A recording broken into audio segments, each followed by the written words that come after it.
වායු සමන යන්ත්‍රයක් නැති කාර්යාලයක් අද වෙන විට සොයා ගැනීමටත් බැරි තරම්. කෙසේ නමුත් කාර්යාල වායු සමන සමහර අයට පමණට වඩා සීතලක් ඇති කරන අතර සමහර අයට ඇති කරන්නේ පමණට වඩා උණුසුමක්. මේ නිසා වායු සමනය අඩු වැඩි කරන්නට ගොස් කාර්යාල සගයන් අතර සීතල ගැටුම් ඇතිවන අවස්ථා විරල නැහැ. වැඩිපුර අසන්නට ලැබෙන්නේ වායු සමනය මගින් පමණට වඩා සීතලක් ඇති කරන බවයි. බොහෝ විට මේ චෝදනාව එල්ල කරන්නේ කාන්තාවන්. කාන්තාවන්ට මේ ප්‍රශ්නය විශේෂයෙන් බලපෑමට හේතු තිබෙන බව විද්‍යාඥයන් පෙන්වා දෙනවා. ඉන් එකක් නම් ඔවුන්ගේ පරිවෘත්තීය ක්‍රියාවලිය සාපේක්ෂව මන්දගාමී වීම නිසා ශරීරයට අවශ්‍ය උණුසුම සැපයීමද මන්දගාමී වීමයි. මීට අමතරව කාන්තාවන්ට පිරිමින්ට වඩා ඝනකමින් වැඩි මේද තට්ටුවක් තිබීමත් මීට හේතුවක් බව ඔවුන් පවසනවා.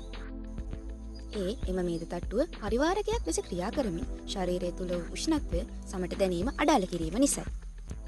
පවතින වායු සමන යන්ත්‍ර දියුණු කිරීම පිළිබඳව දැන් පරීක්ෂණ පැවැත්වෙනවා. තාප සංවේදී කැමරා ඇතුළු සංවේදක භාවිතයෙන් වැඩි පිරිසකට සුව පහසු උෂ්ණත්වයක් පවත්වා ගැනීමට ස්වයංක්‍රීයව ක්‍රියාත්මක වන වායු සමන යන්ත්‍රම වෙන්නක්. ඒත් මෙවැනි දියුණු වායු සමන යන්ත්‍ර කාර්යාලවලට පැමිණීමට තවත් බොහෝ කලක් ගත වනු ඇති. එතෙක් මේ ගැටලුවට තාවකාලික පිළියම් වලින් සෑහීමට පත්වීමට සිදුවෙනවා. දැනට කාර්යාලයේ ඔබ සිටින තැන සීතල වැඩි නම් සීතල වළක්වා ගැනීමට අඳින ජර්සියක් වැනි ඇඳුම් පැළඳුම් වලින් සැරසී සිටීම කළ හැකි පහසුම පිළියමයි. උණුසුම් ජලය හෝ වෙනත් උණුසුම් පානයක් ගැනීමද මේ අපහසුතාව මගහරවා ගැනීමට සහායක් විය හැකියි. එමෙන්ම විටින් විට අසුනින් නැගිට තරමක් ඇවිද නැවත පැමිණීමෙන්ද සහනයක් ලැබෙනවා. ශරීරයේ ක්‍රියාකාරී වූ විට ශරීරයේ උෂ්ණත්වය ඉහළ යෑම මීට හේතුවයි.